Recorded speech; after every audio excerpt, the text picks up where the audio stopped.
Chicken নিয়ে আসে, তো অনেকদিন ধরে খায় না, তো হোলির সময় খেয়েছিল, তো আজকে বলছিল যে আজকেও চিকেন খাবে। চলো তোমাদের সঙ্গে চিকেন রেসিপি শেয়ার করবো। চলো এই দেখো,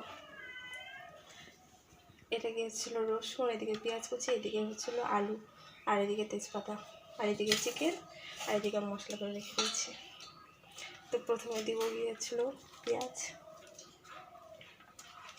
তো আমি এক এক করে সবগুলো উপকরণ দিয়ে দেবো। তো প্রথমে আমি পেঁয়াজ কুচি দিয়ে দিলাম, তারপরে গিয়েছিলো রসুন, আর কি হচ্ছিলো ওইদিকে হলুদ আর নুন দিয়ে দেবো, আর অল্প তেল সামান্য। তো মশলাগুলো যে বেটে রেখেছিলাম, তো জিরে, লঙ্কা, পেঁয়াজ, তো এগুলো অল্প দিয়ে দেবো, আর বাকিটুকু রেখে দেবো। তো ভালো করে ম্যারিনেট করে 2-4 মিনিট রেখে দিয়ে তারপর আমি কড়াইয়ে তেল দিয়ে দেবো। তো দেখতেই পাচ্ছ যে আমি ম্যারিনেট করে যাচ্ছি 2-3 মিনিট ধরে। তো যাই হোক, তো আমার ম্যারিনেট করা কমপ্লিট। তো এখন আমি গ্যাসটাকে জ্বালিয়ে নেব। তো আমি গ্যাসটা জ্বালিয়ে নিলাম, তারপরে গিয়ে কড়াই আমি তেল দিয়ে দেবো। তেল দেওয়ার পর তেলটা যখন গরম হবে তখন আলুগুলো ভালো করে নুন হলুদ দিয়ে, তো দেখতে পাচ্ছ যে আমি কড়াই তেল দিয়ে দিয়েছি। তো এখন ভালো করে নুন হলুদ দিয়ে আলুগুলোকে মেখে কড়াই ছেড়ে দেবো। তো আলুগুলো লাল লাল করে ভেজে তারপর আমি আবার উঠিয়ে নেব। তো দেখতে পাচ্ছ কড়াই আমার আলু দেওয়া কমপ্লিট। তো এখন আমি নাড়ানাড়ি করছি, তো ভালো করে আলুগুলো যাতে তাড়াতাড়ি ভাজা হয়। তো দেখতে থাকো। তোমাদের দাদাভাই ক্যামেরা পেছন থেকে বক বক করে যাচ্ছে, আর ওইদিকে আমি আলু ভাজছি।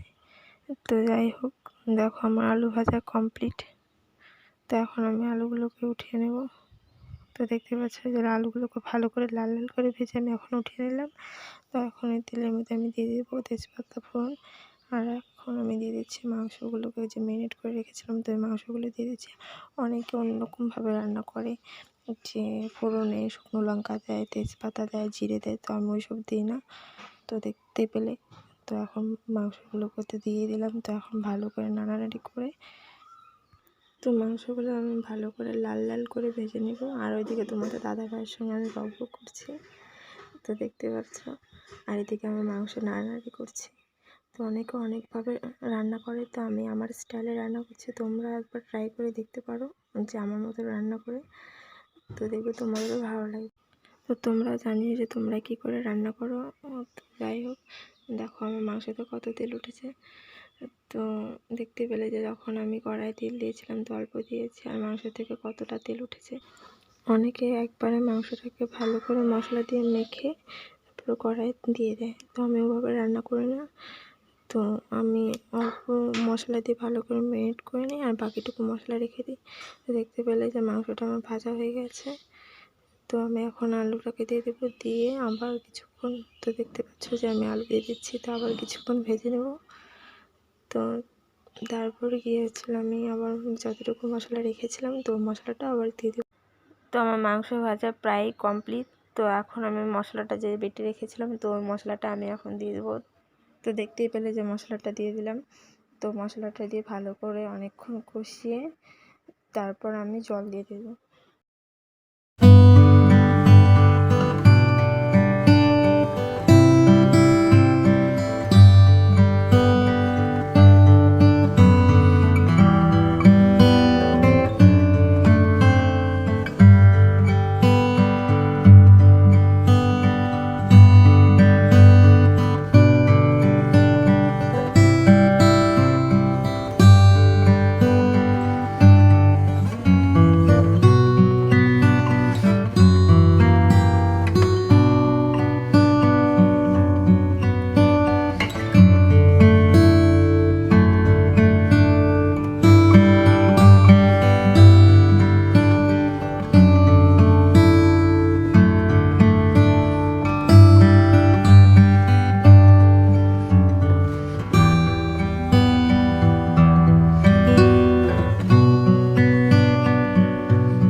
এখন আমি গরম মশলা দিয়ে তারপর নামিয়ে নেব।